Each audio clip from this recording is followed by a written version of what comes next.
Kings and Warriors, a lot of talk over the last couple of days about Draymond and Domantas Sabonis. Did he grab his leg? Did he not grab his leg? Did he deserve to be stomped on like he was a WWE wrestler?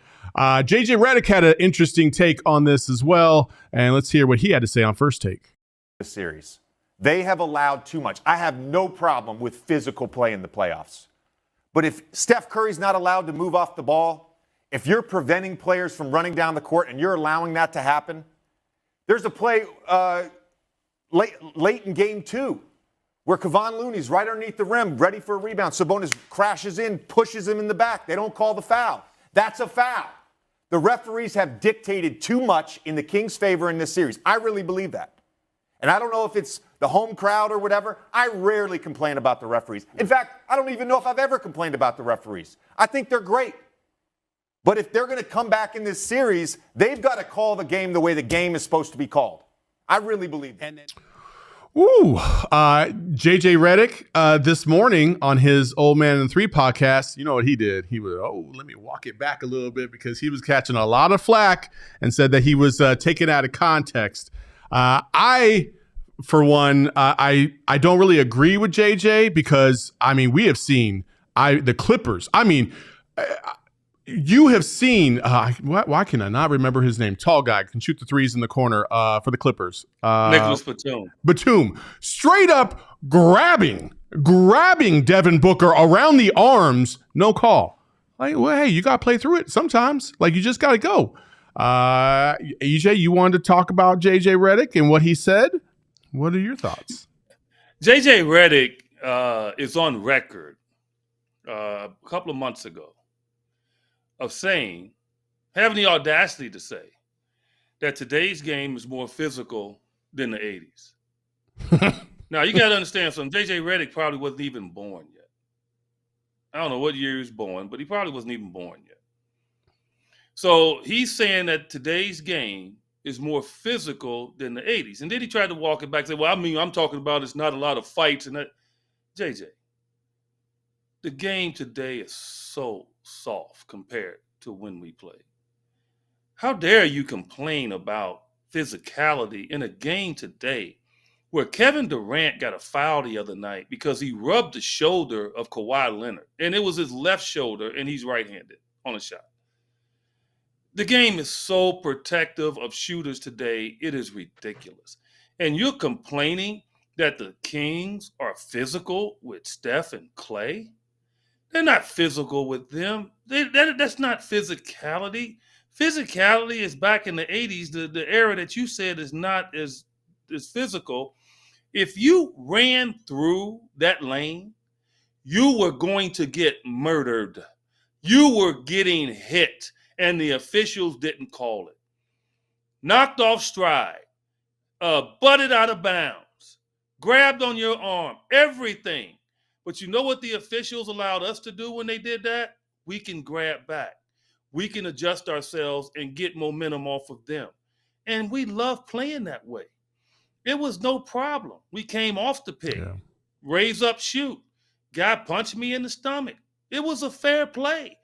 Guy go up, and if he taps any part of my hand, fair play. Yeah, hand's part of the ball. They can tap your elbow, fair play. You look at the official, say that doesn't affect your shot. Dude, stop complaining, man, about the physicality in this soft game that has been changed with rules for the last number of years to protect dudes like you. Jump shooters have it easy. Guys used to step up under us on shots all the time.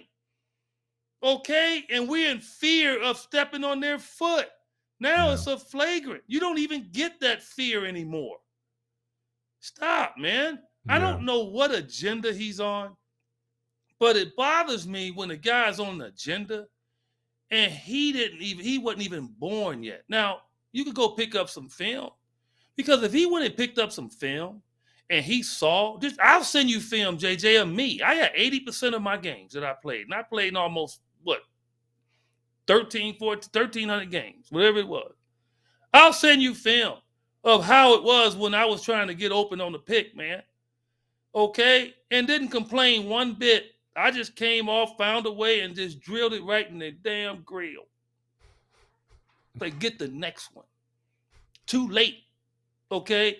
You protecting Steph, who definitely gets illegal screens to get open. Yes. Yes. I mean, you're protecting him. Well, you got Draymond sticking his rear end out and knocking guys off stride so he can get open. Really? Man, stop. Yeah. He jumps on a tangent sometimes, man. And then he wants to back off of it. Like, no, man, stay with what you said, dude. Yeah. No, I Stay agree. with what you said. I agree. If I played in this era right now, man, I'd get not only average with about 3 or 4 free throws a game when I played. Man, I'd get 10 free throws. The way these guys just touch each other and they call fouls. Stop complaining. I will say this about Domantas Sabonis. He does give me Rodman-like vibes from time to time out there. I have seen him grab guys and pull them down.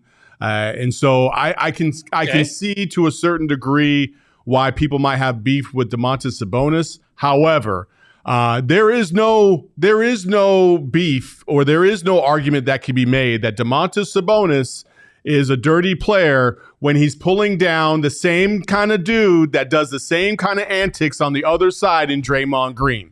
And then the way Draymond Green celebrated the fact that he stomped on this dude's chest and was made the villain and just really brought attention to me, that really swung the game in the other way, and everything just kind of got out of hand from the Warriors from that point on. And we've seen this before from Draymond. We've seen this before when he kicked. Do we have that video? With the Draymond video? Yeah. No, we can't show NBA highlights here, buddy. We get copyright strikes on that. I'm on the show. You can do whatever you want. But anyway. So they'll call me up. But so anyway. Okay. Go ahead. I want to make this point on it. Go ahead. It's hard for people to understand this. And so I'm going to try to say it as easy as I can.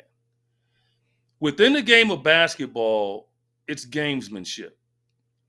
It's different things that, like, players, unwritten rules, right? Unwritten rule is don't hit a player above the shoulder or below the waist. Okay. We do have those rules where that can maybe start a fight.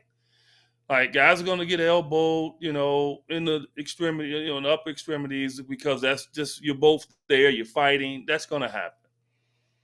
So, for the most part, you kind of tend to accept that. You kind of tend to accept, you go up for a shot, you drive, and then somebody accidentally hits you in the face.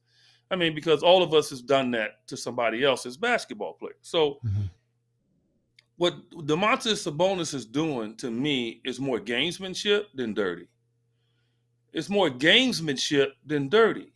Like, everybody thought Bill Laimbeer was just this vicious, dirty player. He hit a few people, don't get me wrong. I saw him hit Tom Chambers in a preseason game. I know that shit. But most of the time, he was really just faking like he was going to do it. So he put fear into you that he was going to do it. You get my point? And so you had to now battle through that fear that he might do it. That's gamesmanship. That's letting you know that I might do it to you and I might not. So it's making you think when you go in there and you're trying to lay up, I might take you out. And then you go in there, what do? You go in there soft. You go in there looking for something. And now you take your mind off your shot. It's gamesmanship. Now, when he was lying on the floor, and I want people to kind of understand where I'm going with this. And I want you to go back and look at the video. Okay, we can't play it because NBA will get solved. So I want you to go back and look at it. When he didn't grab his ankle. He grabbed his calf. He didn't grab his ankle. The ankle is down by your damn foot. But Eddie, he had an X-ray done on his ankle. Draymond Green did. Yeah. That's funny. Okay, he grabbed his calf. He locked his hands, and he basically locked his hands, and he didn't really grab him. He just locked his hands together, and his leg was between his hands. That's what happened. All right, and so Draymond okay, that's a tech. No problem. It's a tech. He gets it. You allow 6 fouls in the game, and you allow 1 tech. That's what you get as a player. To be able to still play in the game and not get disqualified, you allow 1 tech, and you allow 5 fouls. Anything other than that, you're out the game. Okay, so we know this, and we're going to use those strategically. You don't want to finish a game and you played 35 minutes and you only got one foul. You're not playing a strategic game. So you want to use those. A coach will get a tech to change the tide of the game. A player will get a tech to change the tide of a game. Okay, so it's gamesmanship. Mm-hmm. And so what he did was gamesmanship that was illegal, but it only got him a tech. That's it. Yeah. So he gets the tech. Instead of Draymond walking away and saying, okay, we got a tech, we get a free throw, that's automatic with Steph, we get the ball, new ball game. No. You're not going to disrespect me. My name, Dre. My name is Dre. I'm part of new media. Oh, okay? I got a podcast. Okay? Easy now. Come on now. Right? No, listen, that's him. I mean, that's what a podcast does well. It's true. It's true. But all those things, right? Mm-hmm. You're not going to disrespect me. I'm King Dirty in the NBA. I'm the enforcer in the NBA, not you, Sabonis. I'm the enforcer. So let me show everybody now, regardless of the game, regardless that I'm down 0-1, regardless that the Kings are proven to be a problem, although you like the idea of riding on the bus over to the game, so that's why you wanted the Kings. So all those things, right? You got it right here in your hand. You got Sabonis to act up. Now you get the free throw. Now you got the ball. Now you got a chance to win. Go home 1-1. No, not me. You're not going to do that, dude. I'm going to put my foot on your chest.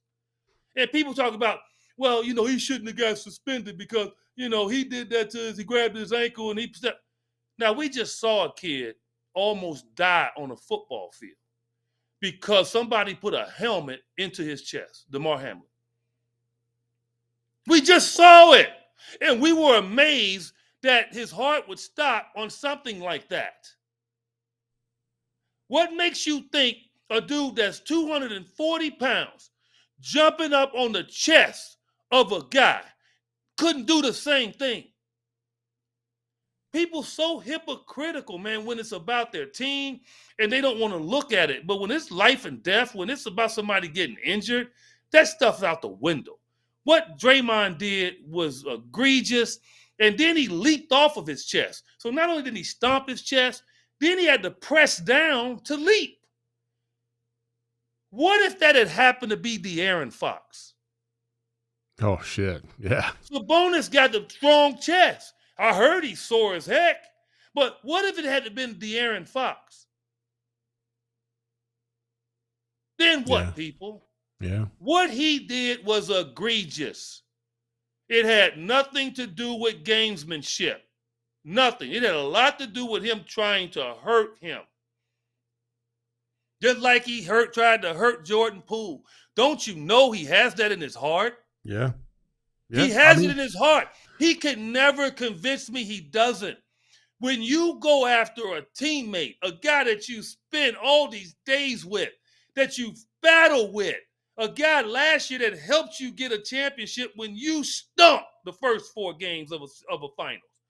Okay? Jordan Poole was the guy hitting shots at the end of quarters that saved you. When you have the audacity, man, to be mad at him because he cracked on you after you were cracking on him and everybody laughed and you didn't like it because they're not giving you money and he just getting ready to get paid, and you try to end his career with a punch, I will never respect that. Yeah. And so I don't want to hear it. The dude is egregious, and he should have been suspended, and the league was correct in doing it.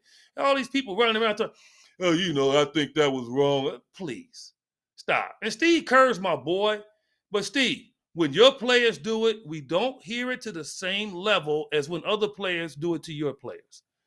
As you got on Marcus Smart for talking about he broke a code.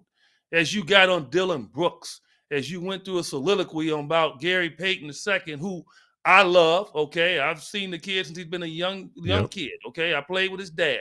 I love Gary Payton. And I hated that he got hurt. But you went through a whole thing about that. Okay? But yet, when they ask you about Draymond, you didn't see the video yet. Stop, man. Yeah. That's what I'm saying. I can't go with that, man. And that's why I'm very loud and outspoken about it. Yeah, I mean, clearly you're passionate about this one. Folks, if you like what Eddie just had to say, or if you don't and you just like the content, that's cool. Just hit that like button, subscribe to our YouTube channel. It helps us out. We appreciate it very much.